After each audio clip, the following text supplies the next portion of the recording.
자, 이번에는 가정법의 시제에 관해서 말씀드리겠습니다. 우리가 학교에서 배우는 전통문법에서는 가정법을 주로 부사절 부분에서 별도로 가르칩니다. 하지만은 저는 가정법을 동사에서 강의를 합니다. 왜냐하면 가정법은 동사에서 가장 중요한 부분 중에 하나이기 때문인데요. 일단 가정법에 관해서 말씀드리겠습니다. 가정법은 시제가 중요합니다. 가정법의 시제도 역시 두 가지뿐이 없습니다. 하나는 현재 시제가 있고요. 또 하나는 과거 시제가 있습니다. 동사의 시제는 12가지 시제였어요. 원형 동사의 시제, 즉 부정사분사 동명사 혹은 조동사 다음에 나오는 원형 동사의 시제는 앞에 있는 동사와 동일하면 원형, 이전 시제면 have 플러스 pp를 썼습니다. 거기서의 have pp는 동사의 시제와는 무관하다 라고 말씀드렸습니다. 가정법도 역시 마찬가지입니다. have 플러스 pp를 이용하는데요. 시제가 현재냐 과거냐 명확하게 두 개뿐이 없습니다. 거기에 관해서 설명드릴게요. 이전에는 우리가 가정법 과거, 현재 사실을 반대, 가정법 과거 완료, 과거 사실을 반대 이렇게 공부했습니다. 굉장히 위험한 문법적 설명인데요. 거기에 관해서 말씀드릴게요. 근데 요즘에는 가정법 과거 그러면 이게 현재 시제라는 게 중요한 거고요. 가정법 과거 완료 그럼 과거 시제라는 게 중요하거든요. 무슨 사실의 반대는 아닙니다, 여러분. 근데 가정법 과거가 이름이 과거로 돼 있다 보니까 학생들이 많이 혼동을 했어요. 그래서 요즘에는 외국책을 갖다 보더라도 그냥 타입 1, 타입 2 이렇게 그냥 표현하지 그런 문법 용어를 잘 안 씁니다. 이 표현이 훨씬 더 좋은 것 같아요. 그러니까 타입 1은 뭐냐? 현재 시간을 나타낼 때 쓰는 거다. 타입 2는 뭐냐? 과거 시간을 나타낼 때 쓰는 거다. 라고 알고 계시면 됩니다. 시제가 중요한 거예요. 그래서 현재 시간을 나타내는 가정법, 과거 시간을 나타내는 가정법의 두 가지 종류가 있다. 라고 알고 계시면 되겠습니다. 자, 현재 시간을 나타낼 때는요, 희한하게 동사를 갖다 과거를 씁니다. 가정법에서는요, will이라든가, 예를 들면은 go 이런 것처럼 미래나 현재 시제를 쓰면 절대로 안 됩니다. 이건 이제 나중에 설명드릴 텐데 조건문이라고 해서 이건 동사의 영역에 속하는 거고요. 가정법의 시제는 똑같은 것 같이 보이지만 틀립니다. 그래서 가정법에서는 과거 시제를 쓰고 would, could, should, might 동사 원형을 쓰면 얘가 현재 시제가 됩니다. 자, 과거 시간은 어떻게 표현할까요? 현재를 과거 동사를 쓰면은 당연히 had pp를 써야 되겠죠. 얘보다 한 단계 전 시제니까요. 그래서 had pp 아니면 would, could, should, might have pp를 쓰면은 과거다. 그래서 제가 예전에 동사를 설명하기 전에 have pp는 무조건 과거다 라고 알고 있으면은 된다 라고 말씀드렸습니다. 잊어먹더라도 어떤 게 과거고 어떤 게 현재인지 고민하실 거 없죠. have pp는 과거죠. have pp는 여기서 못 쓰니까 had pp를 썼습니다. 그럼 과거라고 보시면 됩니다. 가끔가다 혼합가정법 얘기가 나옵니다. 시제가 섞이는 경우를 말하는데요. 고민하실 거 없습니다. 자, 타입 1에는 자꾸 해석할 때 처음 영어 배우신 분은 지금이란 말을 붙이시고요. 타입 2에는 예전에 이런 말을 붙이시면은 연습할 때 도움이 많이 됩니다. 자, 한번 해석해 보겠습니다. If you bought it, 네가 지금 그것을 산다면 you might regret it. 너는 지금 후회할 거야. If you had not helped me, 만약 네가 예전에 나를 도와주지 않았다면 I would have failed. 나는 예전에 실패했었을 거야. 이렇게 연습을 해주시기 바랍니다. 혼합가정법이란 건 별거 없습니다. 그런 가정법이 있는 건 아니고요. 자, 만약 이런 경우 보죠. 만약 네가 예전에 나를 도와주지 않았다면 그럼 이걸 써야 되겠죠. had pp 뒷부분에서 그지? 너는 지금 후회할 거야. 그럼 이거는 would, could, should, might 동사 원형을 써야 되는 겁니다. 앞에는 과거, 뒤에는 현재라면은 거기에 맞게 써주면 되죠.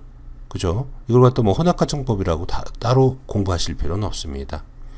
이런 식의 조합도 가능합니다. 잘 나오진 않아요.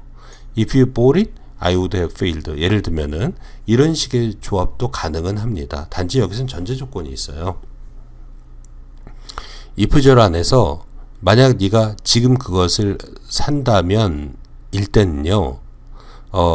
예전에도 그랬고, 즉 과거에도 그랬고 지금도 그럴 경우에는 지금에 초점을 맞추는 경향이 있습니다. 그래서 이걸 갖다 과거 동사 쓰고 뒤에는 have 플러스 would, could, should, might, have, pp를 쓴다라고 생각하시면 됩니다. 이것도 혼합가정법인데 많이 나오진 않고, 특히 if절 안에의 내용이 과거에도 그랬었고 지금도 그랬을 때 지금에 맞춰서 과거 동사, 즉 가정법에서 말하는 현재 시제를 쓴다라는 것은 일반적으로 문법책에 잘 안 나오는 내용입니다. 그래서 혹시 보시게 되면은 그런 의미다라고 알고 계시면 되겠습니다.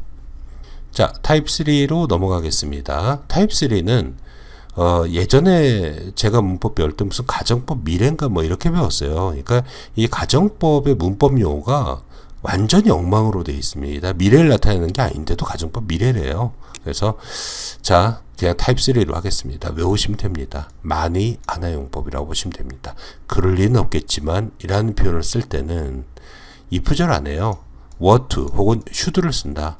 원래 should는 이 뒤에다 써야 되거든요. would, could, should, might. 근데 if절 안에 should가 들어간 경우는 100% 에이 그럴 리는 없겠지만 만에 하나, 그죠? 이런 의미다. 만약 그것이 그 집이, 여기서 하우스네요. it가 그 집이 자신들의 비밀을 만에 하나, 그럴 리는 없겠지만은 밝힌다면 그 집은 수치 속에서 망하게 될 것이다. 이런 식의 의미입니다. 그래서 타입 1 현재 시간, 타입 2 과거 시간, 타입 3 만에 하나, 이렇게 딱 외우고 계시면 됩니다. 만약에 나중에 잊어먹으셨다고 하더라도 헤드 pp 무슨 해브 pp 이런 게 붙어 있다면은 아 그거는 과거 시제구나 라고 하시면 혹시 문제를 푸실 때는 전혀 문제가 되지 않습니다. 좀 특이한 게 하나 있는데요. 위시 가정법이라는 게 있어요. 자, when I was child, I wish라는 게 있는데요. wish 다음에 이제 대절이 원래 하나 나오게 됩니다. 이때는 가정법인데 이 대절 안에 있잖아요. is라든가 현재 시제. 가정법은 현재 시제 못 써. 이건 동사 나라에서 쓰는 거지. 가정의 나라에서 is 같은 거, will 같은 거는 전혀 본 적도 없는 겁니다. 동사의 나라에서 보고서 여기서 적용시키면 안 됩니다. 서로 완전히 그 우주가 틀린 우주예요. 그래서 when I was child, 내가 어렸을 때 wish라고 해도 되고요. 이제 물론 여기가 과거 시가 돼서 wish를 써야 되겠지만은 자, wish라고 해도 되고 wished라고 해도 됩니다. 근데 대절 안에서요. 볼게요. 내가 어렸을 때 내가 왕자로 태어났었으면 얼마나 좋았을까? 얼마나 좋았을까? 희망한다. 이게 wish의 해석입니다. 그래서 나는 왕자로 태어났었으면 얼마나 좋았을까? 라고 바랬다. 라고 했을게요. 라고 해석을 한다고 그랬을 경우 당연히 바라기 전에 왕자로 태어났었어야죠. 이거는 얘보다 이전 시제가 돼야 되지 않습니까? 그죠? 그때는 had pp 씁니다. 아니면 would, could, should, might, have pp를 갖다 쓰게 돼요. 아니면 같은 시제인 경우 볼게요. same time. When I was a child, I wished 혹은 wish I had wings and could fly. 저 그냥 과거 동사를 쓰면 앞에 있는 동사랑 같은 시제라는 것입니다. 미래는 앞으로 무비스타가 되면 좋을 것 같아 라는 건 또 would를 쓴다라고 합니다. 그래서 위시 가정법은 현재, 과거 이렇게 따지지 않고요. 위시의 시제보다 전 시제냐 아니면 그냥 같은 시제냐 아니면 미래 시제냐에 따라서 골라서 쓴다. 그죠? 같은 시제면은 우리 타입 1에 있는 동사 과거나 would, could, should, might 동사 원형.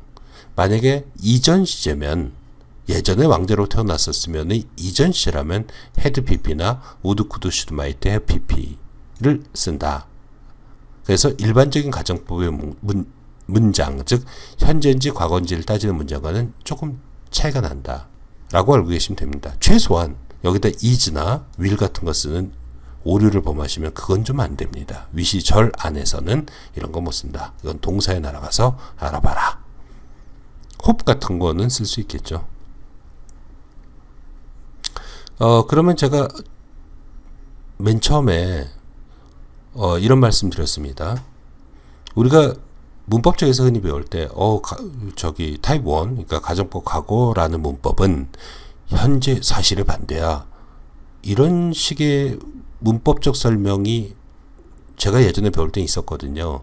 근데 그건 좀 잘못된 말입니다. 그거는 왜 잘못된 말인지를 이해하시려면은 가정, 이건 가정법에서 쓰이는 가정과 동사의 나라에서 쓰이는 조건절의 차이점을 조금 이해하고 가셔야 됩니다. 자, 타입 1은 현재 사실을 반대, 과거 사실을 반대, 타입 2는 과거 사실 반대, 이런 문법이 아니라요. 그 앞에 사실은 내가 생각하는 현재 사실, 내가 생각하는 과거 사실이 반대다. 이렇게 생각하셔야 됩니다. 즉, 가정법의 표현은 굉장히 주관적인 거예요. 이럴 때 이거 쓰고 저럴 때 저거 써라는 게 아니라 시제를 빼고는요.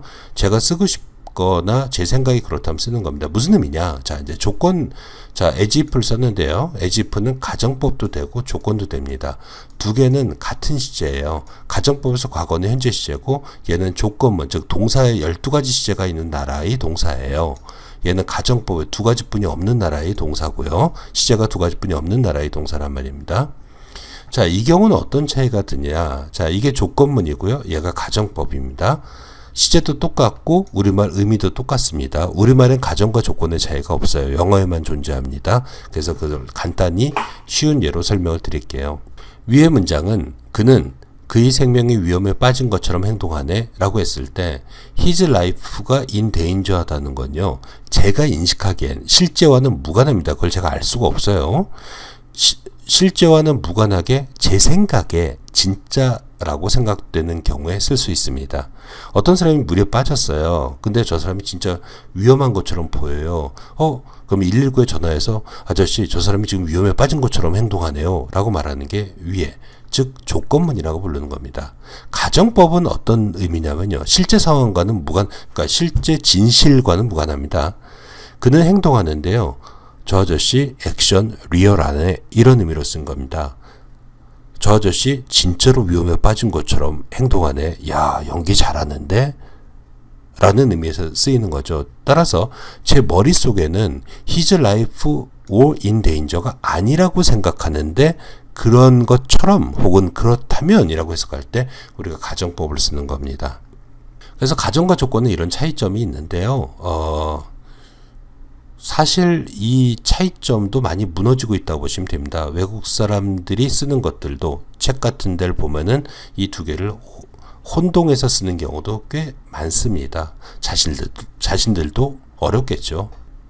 자, 그래서 개념상의 차이다. 따라서 개념적으로 현재 사실의 반대, 과거 사실의 반대가 아니라 그냥 내가 생각하는 사실의 반대를 표현할 때 우리는 과거 시를 쓰고 시제는 현재하고 과거 두 가지가 있고 과거는 had pp나 would, could, should, might, have pp를 쓴다. 아닌 것, 즉 과거 시를 쓴 건 현재 시제다 라고 이해하시면 됩니다.